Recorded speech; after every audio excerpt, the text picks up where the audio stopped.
Bonjour tout le monde, bonjour à tous les abonnés et à tous ceux qui visionneront cette vidéo. Je vais évoquer là aujourd'hui le sujet donc de la nouvelle lune qui aura lieu le 1er avril à 8h24. J'ai pris heure de Paris, 2 heures de moins, heure universelle.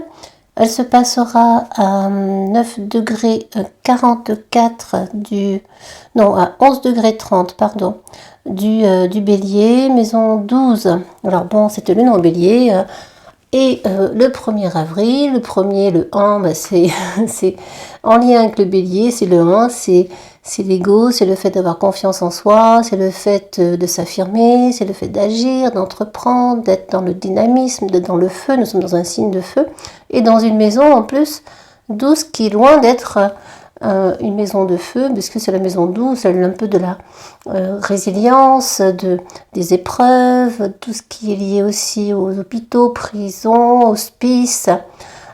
C'est également la maison de la connexion à l'univers, du lâcher prise de l'ego justement. Donc vous voyez cette opposition entre cette lune en bélier et ce lieu de ce secteur, le secteur impacté qui est la maison 12, qui est tout son contraire en fait. Alors autant avec le bélier on s'affirme, on est vraiment dans je me montre, ça se voit, je fonce, j'avance, je suis dans le feu, je suis dans parfois la colère aussi, je me montre tel que je suis, j'ai confiance en moi. Il y a un ego très fort avec dans le signe du bélier, avec ses points forts et ses points faibles, comme dans tout signe. Et dans cette maison 12, eh bien, ça nous dit calme-toi, calme le jeu, tranquille, ne va pas trop vite, ne va pas trop fort, prends le temps d'être dans la réflexion, prends le temps d'être plus modéré, prends vraiment un peu de distance par rapport à toi-même, ouvre ton regard aux autres. Il y a tout cela en fait qui intervient dans ces notions-là. Et le 1er avril, le 1, c'est lié, on est non seulement encore dans le signe du bélier, et en plus de ça, c'est le nombre 1. Le 1, c'est en lien, c'est le démarrage, c'est le 1, je me montre, je suis auto-entrepreneur, j'entreprends, je suis actif, je fais plein de choses, regardez-moi aussi, moi, il y a beaucoup de moi dans ce nombre-ci. C'est un nombre aussi autonome, indépendant, qui fait des choses à sa façon et qui n'aime pas qu'on lui dise ce qu'il doit faire. Donc c'est intéressant cette opposition dans ce signe, avec ce nombre, cette nouvelle lune au 1er avril, qui est la nouvelle lune, je rappelle, c'est l'initiation de quelque chose de nouveau. Enfin oui, on entreprend un projet, on met en place des idées, on commence à réfléchir au pourquoi du comment est-ce qu'on va faire, etc. Je vous inviterai là peut-être à aller voir où se trouve votre lune, justement, dans quelle partie de votre carte se trouve-t-elle cette nouvelle lune. Ce serait intéressant. Donc si vous êtes, s'il se trouve dans le signe du bélier, eh bien, ma foi, ça va venir accentuer ce feu, ça va venir apporter un peu plus de dynamisme à ce qu'il y a déjà, et ça vient apporter de l'entreprise, du fait de démarrer quelque chose de manière autonome, indépendante, affirmée, et d'être en confiance en fait dans ce que l'on fait. Donc voilà, je vous invite vraiment à aller jeter un œil sur cela. Alors ce qui est intéressant à noter dans cette carte du ciel, c'est justement, on le voit en haut, la conjonction de Mars-Saturne et qui suit juste Vénus en fait. On est sur 19 à 22, 3 degrés à peu près d'écart entre l'une et l'autre, les unes et les autres. Et tout ça dans le signe du Verseau. Dans le signe du Verseau, forcément, on est dans le collectif, là davantage, on est dans la communauté plus large, on est dans la communication, on est dans les liens vraiment avec les autres, avec la société, on est dans des schémas avant-gardistes, dans la nouveauté moderne, j'ai envie de dire, dans le progrès absolu, dans les réseaux, tout ce qui est réseau, tout ce qui est également lié à la technologie moderne, tout ce qui est avant-gardiste, toutes les idées nouvelles, novatrices sont parfaites ici. Mais c'est vrai qu'avec Mars et Saturne à côté, il y a un peu de colère quand même. Hein. Il pourrait y avoir des tensions. Il pourrait y avoir des tensions, justement en lien avec la communauté, parce qu'on est dans la maison 11. Le 11, c'est aussi la communauté, mais pas que, sont les amis. Là, on parle de manière plus large, donc c'est aussi la maison des rêves, des grands espoirs, des idéaux aussi de pensée personnelle et moins personnelle, plus collectif. Et ce Mars avec Saturne à côté, c'est un peu cette confrontation au collectif, justement, au monde, à la société, à nos idées, au fait de comment faire. Ce Saturne vient quand même freiner le côté entrepreneur de Mars qui est le guerrier, qui a envie qui est le feu. Encore on est dans du feu ici. Et ce feu est un peu freiné quelque part par Saturne qui dit bon, prends le temps de faire les choses, patience, persévérance, on ne change pas tout d'un coup. Ça pourrait être une forme de révolution ici souhaitée, mais révolution qui va prendre le temps peut-être de se mettre en place. Bon, en même temps, c'est pas forcément, ce sera pas forcément le cas non plus, parce que on est dans une évolution, dans un changement de, de, de manière d'être, de manière de penser. Dans le Verseau, on se relie plus à l'autre, on est plus en liaison avec ce qui se passe à l'extérieur.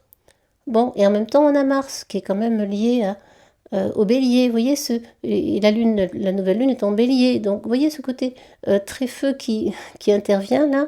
Et en même temps, ce côté, oui, doucement, avec Saturne qui dit, qui freine en fait. Hein. Saturne freine toujours les choses. Et, cette planète nous dit d'être patient, de prendre le temps, justement.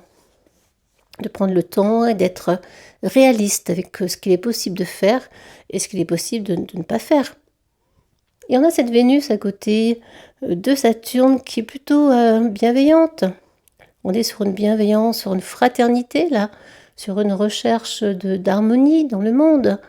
Parce que on est dans le signe du Verseau, donc c'est vrai que cette recherche de communiquer avec les autres, bon, pas forcément de manière approfondie, on est peut-être dans le superficiel, dans quelque chose de surface. Peu importe, il y a cette envie, en tout cas cette main tendue vers l'autre. Malgré tout, on voit qu'il y a beaucoup d'aide humanitaire, je l'ai déjà évoqué. Il y a ce besoin d'aider à large échelle, d'accueillir. Vénus accueille. Vénus fait des actions avec Mars pour justement accueillir le monde, plus de monde, la collectivité, pour entreprendre des actions fraternelles avec les autres, pour accueillir, voilà, et être en paix, souhaiter la paix. En tout cas, c'est ce qu'on pourrait imaginer ici et espérer. Mais ceci est en carré avec le nœud nord, hein, qui est en taureau. Ça vient nous chercher aussi dans notre lien à la terre. Hein. Le taureau est gouverné par la maison 2. La maison 2, c'est la nourriture, justement, comment est-ce qu'on se nourrit. Donc, on voit ce carré avec le nœud lunaire nord, qui est notre évolution, justement, notre évolution dans le signe du taureau. Notre évolution par rapport à la nourriture, notre évolution par rapport à la terre, qu'est-ce qu'on veut pour nous, qu'est-ce qu'on veut pour les autres, qu'est-ce qu'on veut de manière plus large, comment est-ce qu'on veut évoluer, toutes ces questions se posent, comment est-ce qu'on entreprend de créer, parce que aussi dans le signe du taureau, c'est la créativité, comment chacun en fait, parce que nous sommes ici dans la maison 1 toujours, comment chacun entreprend de construire son monde, son foyer, ses convictions, ses pensées, pour aider plus largement. Est-ce qu'on est plus centré sur soi-même ou est-ce qu'on va aller vers quelque chose de plus large, plus communautaire et donc ce carré vient nous chercher. Donc, oui, j'ai envie effectivement d'évoluer pour moi, mais aussi je n'ai pas forcément envie d'évoluer pour les autres non plus. Il y a cet équilibre à trouver là. Cet équilibre à trouver entre comment est-ce que la pierre que je vais mettre là dans la construction va aider en fait à plus large échelle. Ce que l'on fait de manière personnelle a forcément une répercussion sur le collectif, sur le plus large. Donc c'est intéressant cette approche. Nous avons également bien sûr d'intéressant, je ne l'ai pas évoqué tout de suite, mais on y vient, c'est la nouvelle lune qui est conjointe à Mercure. Nous sommes vraiment à 2 degrés, même pas, oui, 1 degré et quelques, entre la lune, la nouvelle lune, donc conjointe au soleil, nouvelle lune c'est lorsque la lune est conjointe au soleil, et justement ce Mercure juste à côté qui pose la question de l'information, encore une fois, là, on l'adapte plutôt au monde actuel. L'information qui va vite, nous sommes dans le signe du bélier, qui va vite, qui est forte, qui est puissante, cette information est violente parfois. Il y a de la colère dans les mots, il y a des choses qui sont directes, qui sortent comme ça brutes de décoffrage et qui pourraient blesser l'autre, qui viennent impacter l'autre. Et on pourrait imaginer que dans cette information, nous sommes dans la maison 12, il y a des choses cachées. La maison 12 est secrète, très secrète. Elle ne dit pas tout. Donc, toute cette information brute comme ça, forte, puissante, qui nous vient de partout, est-ce qu'elle est réelle? Est-ce qu'elle est vraie? Est-ce que c'est la vérité? Est-ce que c'est la vérité? Grande question. J'ai souvent évoqué ce sujet. Chacun va vouloir y aller de sa vérité. J'ai raison, tu as tort, je suis sûre de ça, etc. C'est moi qui ai entendu ça. Et forcément, comme je l'ai entendu, c'est la vérité. Donc vous voyez, on est vraiment on pourrait être dans ce jeu-là, justement, parce que Mercure, c'est la communication, ce sont les échanges, ce sont les mots aussi que l'on emploie. C'est comment est-ce qu'on transmet la communication, comment est-ce qu'on transmet l'information, je pourrais dire même plutôt, comment est-ce qu'on transmet l'information, comment l'information est communiquée, comment est-ce qu'elle arrive d'un point A à un point B, comment est-ce qu'on la transforme, comment est-ce qu'on dit qu'une partie de l'information, maison 12, comment tout cela est véhiculé fortement, puissamment, puisqu'on est dans le bélier. Ça se voit, on le montre, on le dit haut et fort, on balance des choses comme ça. Et on le voit aussi dans beaucoup de réseaux différents, divers et variés, mais aussi je le vois dans le quotidien par rapport aux répliques des gens, la manière dont les autres répondent à certaines personnes sans aucune raison de violence normalement. Et donc les mots qui sont envoyés sont parfois assez violents. Ils sont juste jetés comme ça en pâture et bon, adviendra que pourra, sans se poser la question si c'était bien de le faire, si cela va blesser l'autre, si c'est justifié, si ce ne sont pas des illusions, si ce n'est pas des croyances personnelles, etc. Donc ça vient chercher, donc maison 12, mais nos blessures internes, nos vieux schémas, nos croyances, justement, tout ce qui nous a blessés. Et effectivement, l'information va sortir en fonction de soi, en fonction de notre vécu personnel. Donc c'est intéressant cette manière de manier cette information et comment elle prend corps, comment est-ce qu'elle est ensuite, comment est-ce qu'elle grandit et comment est-ce qu'elle est ensuite jetée de ci, de là pour voir quel effet cela fera. Et dans cette maison 12, c'était une évidence que, là on parle de manière plus large, du point de vue des médias, il y a forcément automatiquement en maison 12 des choses qui sont cachées et qui ne sont pas révélées du tout. On dit bien que ce qu'on veut dire. Donc prudence aussi, on est aussi dans des illusions, et la maison 12 est gouvernée par Neptune qui est pas très loin, qui est dans le signe du poisson, on en parlera juste après. Donc les croyances, vous voyez, on pense que il y a le fait qu'il y a les mensonges, le fait qu'on vous fait croire qu'on nous fait croire que, ou que vous faites croire que, enfin c'est peut-être dans tous les sens en fait. Donc cette manipulation des mots et cette ce côté très glauque, un peu ce brouillard au niveau de tout ce qu'on entend, de tout ce qu'on reçoit. Et c'est important que chacun y trouve sa place et que chacun se pose là la question, est-ce que c'est vrai? Est-ce que ce que je dis est vrai? Est-ce que j'ai besoin finalement de de le dire à l'autre? Est-ce que cela va le nourrir? Est-ce que cela va lui apporter quelque chose? Ou au contraire, est-ce que ce n'est pas nécessaire? Qu'est-ce que ça vient chercher chez moi de le dire, sans être sûr que c'est la vérité? Mais et en même temps, personne n'est sûr de rien. Chacun va trouver son véritable chemin de vérité, justement. Voilà, donc c'était intéressant de de voir ces contrastes entre la nouvelle lune, soleil, donc dans le signe du Bélier, le signe très fort, hein, au mois d'avril, qui est dans le signe du Bélier. Donc vous voyez ce côté très égotique, très fort, très marqué, très marquant et très feu, hein. Attention, on est vraiment dans le feu là. D'ailleurs, regardez le nombre de volcans qui explosent, c'est impressionnant. Bon, forcément, il y a souvent des séries. Quand il y en a un qui commence, ça vient ébranler une partie de la Terre, ça vient faire écho et ça vient apporter des vibrations de toutes sortes. C'est très puissant. Et donc, forcément, ce feu, on ne peut que le voir, que le sentir et le ressentir. En plus, c'est le démarrage de la nature, c'est le printemps. Donc, on voit que tout est lié, en fait, que toute ce côté très engagé de l'énergie très forte a une incidence sur tout un chacun et sur chacun d'entre nous forcément et de point de vue plus collectif aussi. Donc j'aurais envie de dire de freiner, le conseil pourrait être de freiner un petit peu tous vos élans, de ne pas aller trop vite et de réfléchir avant de prendre quelques décisions que ce soit, car on aurait vraiment tendance à aller très vite parce que voilà, c'est le printemps, parce que l'énergie nous y pousse et que l'énergie est rapide et ça va vite et l'énergie tourne constamment. Là, on est vraiment dans des énergies qui pulsent et qui changent constamment aussi. Ce qui est intéressant à noter aussi, c'est dans cette nouvelle lune, c'est la conjonction Jupiter-Neptune, qui n'est pas encore totalement exacte, mais voilà, elle est là. Jupiter, Neptune dans le signe du Poisson, les deux sont chez elle, en fait, dans leur signe. Jupiter anciennement et Neptune plus récemment.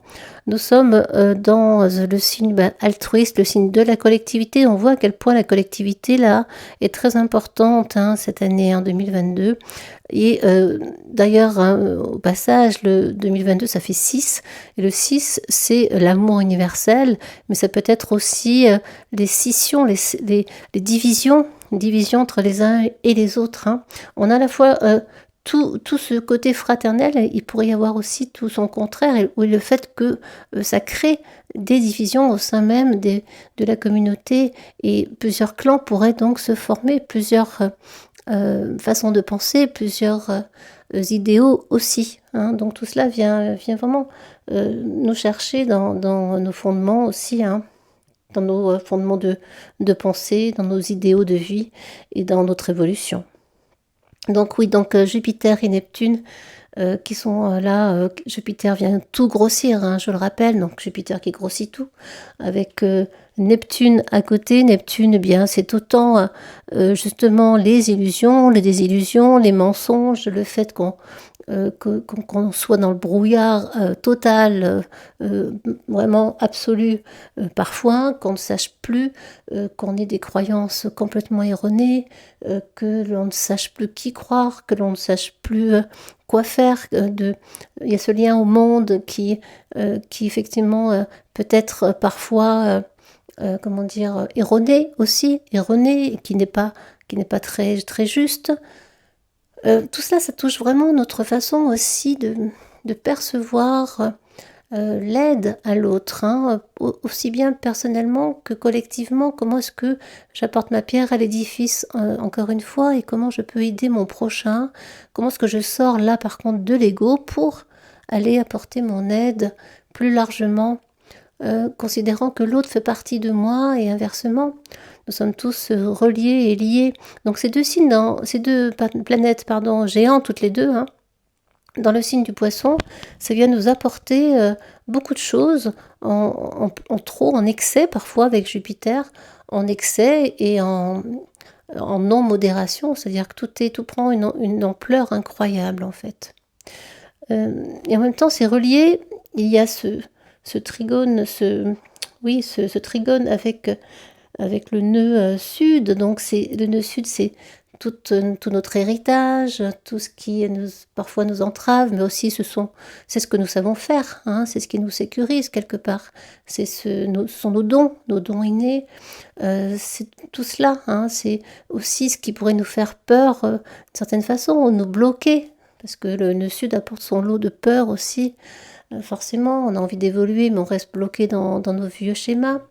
Et ça pourrait tourner, ça pourrait grossir ces vieux schémas, ça pourrait venir nous dire avec ce trigone entre le nœud sud et Neptune, et bien sûr Jupiter, parce que ils sont liés, ça pourrait nous dire de nous encourager, du moins dans nos peurs, ça pourrait accentuer justement ces vieilles blessures, ces vieilles peurs, ces vieux rêves.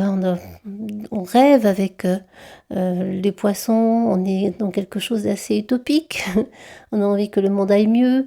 On est aussi en lien avec les grandes souffrances. Ça vient nous chercher dans nos souffrances et personnelles et ça vient nous chercher dans les souffrances de manière aussi plus collective, forcément. Hein. On voit que le monde va mal, que le monde souffre et ça active nos peurs, ça nous fait peur et on ne sait pas où cela nous mène. Donc cela peut engendrer vraiment de grandes confusions et nous empêcher peut-être d'évoluer parce que ça tourne en boucle, cette énergie-là. Elle pourrait tourner en boucle. Voilà, donc attention aux illusions, désillusions.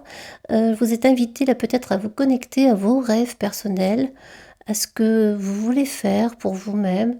Ça vous invite à vous interroger sur la manière dont vous pourriez apporter votre aide pour ceci ou pour cela, de manière concrète, hein, là, plutôt parce que avec cette nouvelle lune, on est dans le signe du bélier, donc il faut que ce soit concret, il faut qu'il y ait des actes posés, et non pas juste que ce soit que du rêve en fait, que ce soit que des pensées et que ce soit que dans la tête. À un moment donné, c'est important non pas de rêver sa vie, mais de vivre ses rêves. Ça c'est important.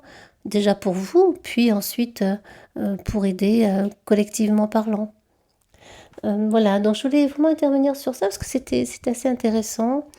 Et terminer par la lune noire qui est aussi en carré, elle avec Jupiter, avec Neptune. Bon, Neptune et Jupiter sont juste à côté, donc il y a une influence forcément sur les deux.